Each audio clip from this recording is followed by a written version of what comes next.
જય શ્રી કૃષ્ણ મિત્રો.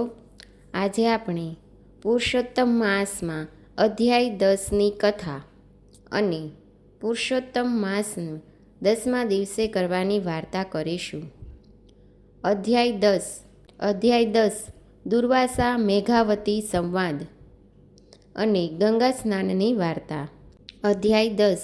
સૂતજી બોલ્યા, હે મુનિશ્રેષ્ઠો, નારદજીના પૂછવાથી ભગવાન નારાયણે જે જણાવ્યું હતું તે તમને કહું છું, તે સાંભળો. મુનિ દુર્વાસાએ મેઘાવતીનું દુઃખ સાંભળી તેને દૂર કરવાના ઉપાય તરીકે કહ્યું, આજથી 3જે મહિને પુરુષોત્તમ માસ આવે છે. આ માસમાં કોઈ વ્યક્તિ તીર્થ સ્નાનમાં સ્નાન કરે તો બ્રહ્મહત્યાથી તે મુક્ત બને છે.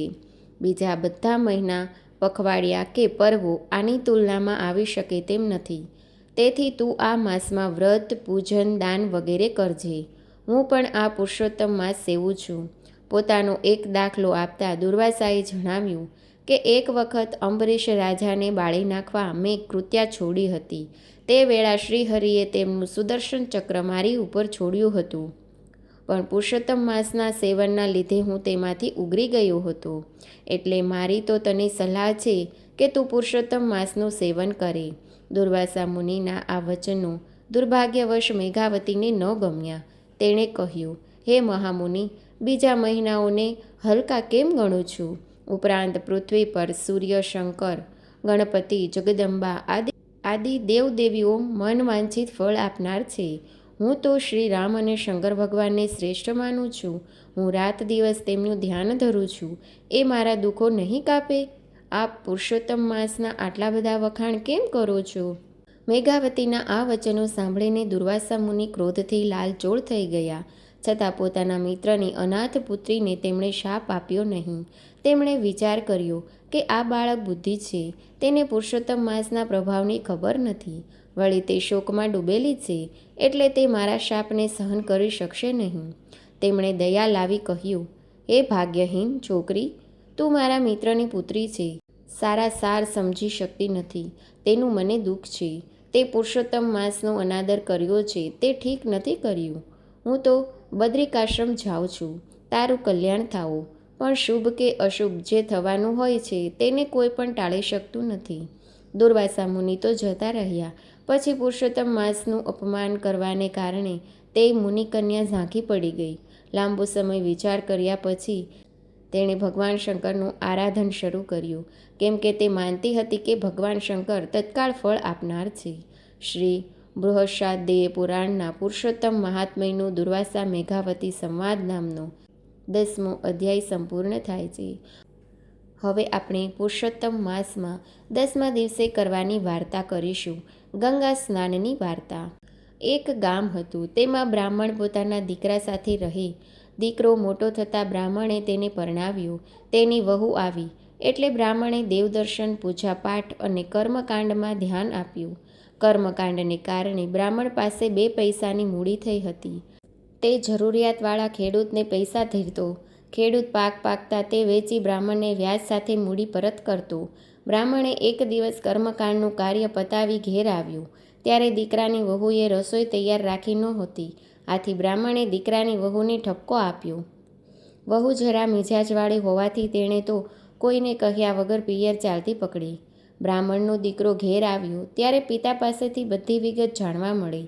તેને પણ થયું કે ભલે ગઈ તેના પિયર, 4 દિવસ રહીને તે તેની મેળે અહીં આવી જશે. એમ કરતાં પુરુષોત્તમ માસ નજીક આવ્યો. બ્રાહ્મણે તેના દીકરાને કહ્યું, દીકરા, 2 દિવસ પછી પુરુષોત્તમ માસ ચાલુ થાય છે. હું દર વખતે પુરુષોત્તમ માસનું વ્રત કરું છું. તારી માં હતી એટલે મને કંઈ વાંધો આવતો નહોતો. હવે તારી માં નથી. આ વખતે મારે વ્રત હશે. નદીએ કથા વાર્તા કહેવા રોકાવું પડશે. કર્મકાંડનું કામ પણ ચાલુ રહેશે, એટલે એકટાણું ભોજન બનાવવાની તકલીફ રહેશે. તું તારી પત્નીને તેના પિયરથી તેડી લાવ, જેથી તે ઘરનું કામકાજ સંભાળશે. તો હું શાંતિથી પુરુષોત્તમ માસનું વ્રત અને ભક્તિ કરી શકીશ. દીકરો તો તૈયાર થઈને સાસરે નીકળ્યો. રસ્તામાં એક ખેતર આવ્યું. ખેતરમાં મજાનો પાક થયો હતો. સરસ મજાના પાકને જોઈને તેનું દિલ ઠર્યું. ત્યાં તેની નજર ખેતરમાં ચરતી ગાય પર પડી. તરત તેને યાદ આવ્યું, આ ખેતર તો ધનજી પટેલનું છે. ધનજી પટેલે પોતાના પિતાએ પૈસા ધીર્યા હતા. આ વાતની તેને ખબર હતી. ગાયને ચરતી જોઈને તે વિચાર કરવા લાગ્યો કે આ કોઈ ભટકેલ ગાય પેસી ગઈ હશે. રોજ આવીને આ મહામૂલો પાક ચરી જતી હશે. જો આ રીતે આવા હરાયા ઢોર ઊભો પાક ચરી જાય પછી ખેડૂત ખાય શું અને પૈસા ક્યાંથી ભરે? પોતાના પિતાના પૈસા વસૂલ કરવા માટે પણ આ ગાયને મારીને હાંકી કાઢવી જોઈએ. બ્રાહ્મણનો દીકરો હજુ આવો વિચાર કરે છે ત્યાં તો ધનજી પટેલ આવી પહોંચ્યા. તેણે તરત જ ચાડી ખાધી. પટેલ, આ ગાય રોજ આવીને ચરી જતી હશે. આજ તો મારી મારીને ખો ભૂલાવી દો. પાક તૈયાર થાય ત્યારે આવા હરાયા ઢોરનું ખાસ ધ્યાન રાખવું જોઈએ. પાક વેડફાઈ જશે તો પૈસા કેવી રીતે બચશે? ધનજી પટેલના હાથમાં લાકડી હતી એટલે એમણે તો ચરતી ગાયને ધબોધબ તીબવા માંડી. ગાય મારને કારણે મરણતોલ દશામાં બેસી પડી. તે હવે ઘડી બે ઘડીની મહેમાન હતી. મરતા પહેલાં ગાયને વાચા આવી. તેણે બ્રાહ્મણના દીકરાને શાપ આપ્યો. બ્રાહ્મણ પુત્ર, તે મારી વિરુદ્ધ ખોટી ભંભેરણી કરીને મને ખેડૂત પાસે ઘણો માર ખવડાવ્યો અને તેના પરિણામે હું થોડી વારમાં મરી જવાની છું. હવે તારા કર્મના ફળ રૂપે તું ગધેડાનો અવતાર ભોગવીશ. આ શાપ સાંભળીને બ્રાહ્મણના દીકરાને પરસેવો વળી ગયો. તે ગભરાયો. આ તો ગાય માતાનો શાપ કોઈ કાળે મિથ્યા ન થાય. તે તો ગાયના ચરણોમાં ઢળી પડ્યો ને કરગરવા લાગ્યો. હે ગાય માતા, મારાથી અક્ષમ્ય અપરાધ થયો છે. મને ક્ષમા કરો. મારા પાપની સજા ભોગવવા હું તૈયાર છું, પણ આ શાપમાંથી હું ક્યારે અને કઈ રીતે મુક્ત થઈશ એટલું તો કહેતા જાઓ. ગાય બોલી, તું તારે સાસરે જઈશ ત્યાં તું ગધેડો બની જઈશ. હવે તારી વહુ તને ગધેડાના સ્વરૂપમાં અહીં લાવીને પુરુષોત્તમ માસની શરૂઆતથી માંડી છેલ્લા દિવસ સુધી રોજ સવારના ગંગા નદીમાં સ્નાન કરાવે. પોતે સ્નાન કરે અને તને ખવડાવીને એકટાણું કરે તો તેના પુણ્ય પ્રભાવે તું ગધેડામાંથી પાછું અસલ રૂપમાં આવી જઈશ. આટલું કહ્યા પછી ગાય તો મરી ગઈ. બ્રાહ્મણ પુત્ર ભાંગેલા પગે સાસરે ગયો. તેને ઢીલો જોઈને સાસરી પક્ષવાળા રાજી થયા. તેઓએ માન્યું કે હવે કેવા ઢીલા થઈને તેડવા આવ્યા છે. બ્રાહ્મણ પુત્રે ગાયના બનાવની બધી વાત પોતાની પત્નીને કરી. તેનો શાપ અને તે શાપમાંથી મુક્ત કેમ થવાય તેનો ઉકેલ બધું જણાવ્યા પછી તે તરત જ ગધેડો થઈ ગયો. વહુ ધર્મનિષ્ઠ હતી. તે ગધેડાને લઈને સાસરે આવી. પુરુષોત્તમ માસ શરૂ થતાં જ તે રોજ સવારે ગધેડાને લઈને ગંગા નદીમાં સ્નાન કરાવે. પછી પોતે સ્નાન કરી વાર્તા સાંભળે. ગધેડાને ખવડાવીને ખાય. લોકો આ બધું જોઈને ઠઠ્ઠા મશ્કરી કરે, પણ વહુ તો એ ભલી અને એનું વ્રત ભલું. આવી રીતે રોજ વહુ ગધેડાને નદીએ જાય, તેને નવડાવે અને પોતે નાહી લે. આ વાત ત્યાંના રાજાને કાને ગઈ. રાજાએ સિપાઈઓને મારફત ગધેડાને પકડી મંગાવ્યો. વહુ તો રડતી રડતી રાજા પાસે તેમના મહેલે ગઈ. રાજા ઝરૂખામાં ઊભા હતા. બહાર ગધેડો બાંધેલો હતો. વહુ તો ગધેડા પાસે ગઈ અને તેના શરીરે હાથ ફેરવવા લાગી. પછી રાજાને ઉદ્દેશીને કહ્યું, મહારાજ, મારો ગધેડો મને પાછો આપો. તેને નવરાવી તેમજ ખવડાવી પછી મારે જમવાનું નિયમ છે. રાજા કહે, તું નદીએ જઈ ગધેડાને નવડાવે. તેથી ગંગા નદીનું પાણી ખરાબ થઈ જાય છે. ગંગા નદીમાં બધા જ લોકો હોય છે. આ પુરુષોત્તમ માસ છે એટલે નાહનારની સંખ્યા અધિક છે. તેમાં તું આ ગધેડાને નવરાવે તે યોગ્ય નથી. વહુ બોલી, હે મહારાજ, મારો આ ગધેડો સામાન્ય ગધેડો નથી પણ દેવતાઈ છે. એનું સાચું સ્વરૂપ જોવું હોય તો પુરુષોત્તમ માસ પૂરો થાય ત્યારે તમે મારા ઘેર આવજો. રાજાના દિલમાં દયા આવી. તેમણે ગધેડો વહુને સોંપી દીધો. નિત્ય નિયમ મુજબ વહુએ ગધેડાને નવડાવી ખવડાવીને પુરુષોત્તમ માસ પૂરો કર્યો.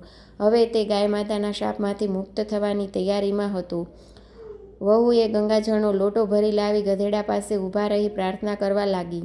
હે પુરુષોત્તમ ભગવાન, જો મેં આખો મહિનો પૂરેપૂરી શ્રદ્ધાથી તમારું વ્રત કર્યું હોય તો ગાય માતાના શાપમાંથી મારા પતિને મુક્ત કરી અસલ સ્વરૂપ પાછો આપો. આટલું કહી તેણે 3 વાર જળ તેના ઉપર છાંટ્યું, જેથી તેનો પતિ અસલ સ્વરૂપમાં આવી ગયો. બીજા દિવસે રાજા રાણી વહુને ઘેર આવ્યા. વહુની નજર રાજા રાણી ઉપર પડતા તે તરત જ ઊભી થઈ રાજા રાણી પાસે જઈ નમન કરવા લાગી. પછી પોતાના પતિને પણ રાજા રાણીને નમન કરવા કહ્યું.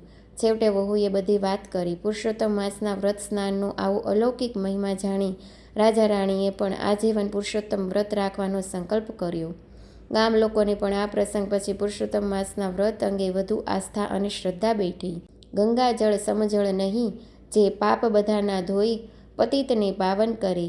જે સ્નાન કરતા હોય બોલો પુરુષોત્તમ ભગવાનની જય. જય શ્રી કૃષ્ણ મિત્રો. વિડીયો ગમે તો ચેનલને લાઇક કરજો, શેર કરજો અને સબસ્ક્રાઈબ કરવાનું ભૂલતા નહીં. Thanks for watching.